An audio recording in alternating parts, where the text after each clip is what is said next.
কুয়াশা মাখা শীতের সকাল আর টাটকা খেজুরের রস, এই মধুক্ষণের তুলনা হয় না। শৈশবের পর এমন মুহূর্ত আমি কবে কাটিয়েছি ঠিক স্মরণে নেই। আর এই স্বপ্ন পূরণ করেছে আমার পরিবার, সেই গল্পই হবে এবার।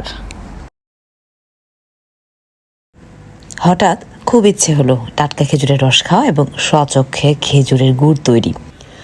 যদিও এই নিমন্ত্রণটা আমি অনেক আগেই পেয়েছিলাম নেত্রকোনার ভাগ্নে এবং ভাগ্নে জামাইয়ের কাছ থেকে, কিন্তু সময় করে উঠতে পারছিলাম না যাওয়ার। অতঃপর শীতের মৌসুমে সেই কাঙ্ক্ষিত দিন এলো নেত্রকোনার কংস নদীর পাড়ে ফার্মে যাওয়ার। যেহেতু অর্ধ শতাধিক খেজুর গাছ রয়েছে, খেজুরের রস মিস হওয়ার কথা নয়, যদিও বিভিন্ন মৌসুমে কিন্তু কম বেশি হয়ে থাকে। আর যেহেতু প্রতিদিন রস গাছ থেকে পারে না, সেজন্য গাছেকে আগেই বলা হয়েছিল যে আমরা যাব, ওই দিনটাতে যেন মিস না হয়। খেজুরের রস খাওয়ার জন্য আমরা অনেক ভোরে উঠি। এসে দেখি যে এখানে যেহেতু খেজুরের রস পাওয়া যায়, আশপাশে অনেক এসেছে নিতে।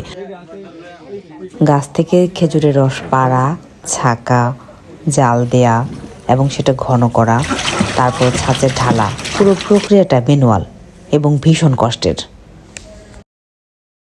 যেহেতু খেজুরের রস এবং গুড় প্রিয়, এই কারণে পুরো প্রক্রিয়াটা দেখতে আমার ভীষণ ভালো লেগেছে।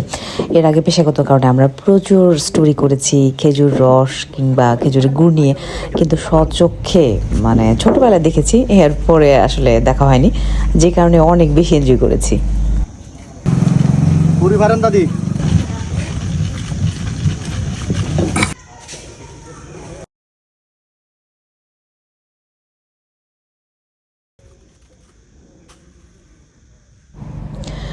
ও ভালো কথা, আমরা কিন্তু রাতে খেজুরের গাছ দেখতে পরিদর্শনে বেরিয়েছিলাম। বাদুর আশপাশে আছে কিনা সেটা তো দেখতে হবে। যে রসটা হাঁড়িতে পড়ছে সেটা নিরাপদ আছে কিনা, বাদুরের উপদ্রব আছে কিনা, কারণ হচ্ছে বাদুর থেকে রক্ষার জন্য একটা নেট দেয়া ছিল যেন বাদুর মুখ লাগে খেতে না পারে, যেহেতু নিপা ভাইরাসের একটা আতঙ্ক আছে। আর রসের হাঁড়ি চুরির ঘটনা গ্রামে অহরহ ঘটে, সো সেটাও মাথায় রাখতে হবে, নইলে পুরো প্রোগ্রাম মিস। পড়লে জলে সমস্যা নাই, জলে পড়লে কিছু হবে না। খেজুরের রস পড়ার দৃশ্য তো দেখা যাবে।